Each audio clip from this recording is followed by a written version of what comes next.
কেমোথেরাপির সময় আমাদের কেমোথেরাপি আমাদের রক্তের মধ্যে দিয়ে যেহেতু যায়, আমাদের কিছু কিছু সাইড এফেক্ট আমরা হয় আফটার কেমোথেরাপি।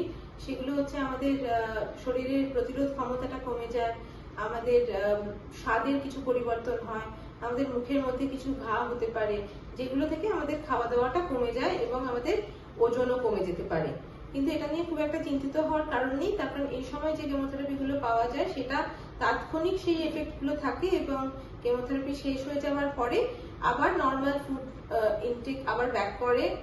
এরকম হতে পারে যে একটা সাইকেল পাওয়ার পরে খাওয়া দাওয়া কমে গেল, ওজন কমে গেল, আবার নেক্সট সাইকেলের আগে খাওয়া দাওয়াটা ইমপ্রুভ করলো, ওজনও একটু একটু বাড়তে শুরু করলো, আবার নেক্সট সাইকেল চলে এলো।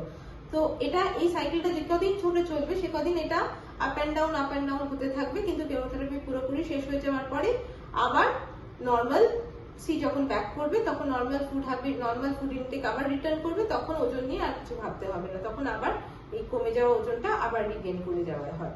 এবং আমাদের কেমোথেরাপি চলাকালীন আমাদের যে যে সাইড এফেক্ট গুলো হয়, একটা হচ্ছে আমাদের প্রতিরোধ ক্ষমতা কমে যায়। প্রতিরোধ ক্ষমতা কমে যাওয়ার জন্য আমাদের শরীরে যে কোনো সময় যে কোনো ভাবে কোনো রকম জীবাণু ঢুকতে পারে, সেটা খাবারের মাধ্যমে ঢুকতে পারে। তো খাবারের মাধ্যমে যাতে জীবাণু না ঢোকে সেগুলোর জন্য আমাদের খাবারে কিছু কিছু পরিবর্তন করা দরকার। সেগুলো হচ্ছে খাবারগুলো যাতে ভালো করে রান্না করা হয় সেদিকে খেয়াল রাখতে হবে। সেটা ভাজাই হোক, সেটা সেদ্ধই হোক, কিছুতে যায় আসে না, কিন্তু খাবারটা যেন ওয়েল কুকড হয় সেদিকে মাথায় রাখতে হবে। এবং কোনো কাঁচা জিনিস খাওয়াটাকে অ্যাভয়েড করতে হবে, যেরকম half cooked egg, half boiled egg বা পোচড ডিম বা কোনো হাফ সেদ্ধ করা মাছ বা মাংস, এই ধরনের জিনিসগুলোকে অ্যাভয়েড করতে হবে। বা অনেক সময় আমাদের একটা অভ্যেস আছে যে আমরা ভিজিয়ে রেখে বাদাম খাই বা ভিজিয়ে ছোলা অঙ্কুরিত করে খাই। সেই অঙ্কুরিত ছোলা বা ভিজিয়ে রাখা বাদাম কিন্তু কেমোথেরাপি চলাকালীন না খাওয়াই ভালো, তার কারণ এতে জীবাণু কন্টেন্ট বেশি থাকে, পরিমাণ বেশি থাকে। তো সেটা ভিজিয়ে রাখছেন, সেটাকে রান্না করে কিন্তু খাওয়া যেতে পারে। কিছু জিনিস আমরা কাঁচা খাই, যেরকম ফলগুলোর মধ্যে যেগুলো আমরা খোসা ছাড়িয়ে নিয়ে খাই সেই ফলগুলোকে খেলে এই সময় বেটার, এবং খোসা ছাড়িয়ে সাথে সাথে খেতে হবে।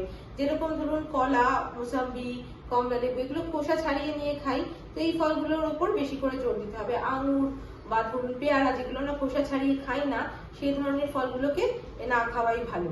আর দুধের থেকেও আমাদের শরীরে জীবাণু ঢুকতে পারে যদি সেই দুধটা পাস্তুরাইজড না হয়। পাস্তুরাইজড মিল্ক মানে যেগুলো আমরা প্যাকেটে পাই, ডেয়ারির মিল্ক।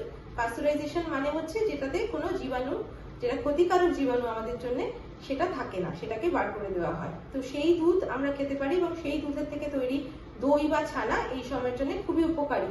তার কারণ এই সময় আমাদের স্বাদের পরিবর্তন হয়, এবং স্বাদের পরিবর্তন হওয়ার জন্য আমাদের খুব তীব্র গন্ধযুক্ত কোনো খাবার আমাদের সেটা ভালো লাগে না। যেরকম খুব তীব্র মশলার গন্ধ বা পেঁয়াজ রসুনের গন্ধ হয়তো ভালো লাগে না, সেজন্য কোনো ঝোল টোল না খেয়ে যদি খিচুড়ি, ঘি দিয়ে, মাখন দিয়ে বা দই ভাত বা দই মুড়ি, দই চিড়ে এই ধরনের খাবার খাওয়া যায়, তাহলে সেগুলোতে যেহেতু কোনো তীব্র গন্ধ থাকে না, এই সময়টাতে খেতে ভালো লাগে এবং খাওয়াটাকেও আমরা ঠিক রাখতে পারি।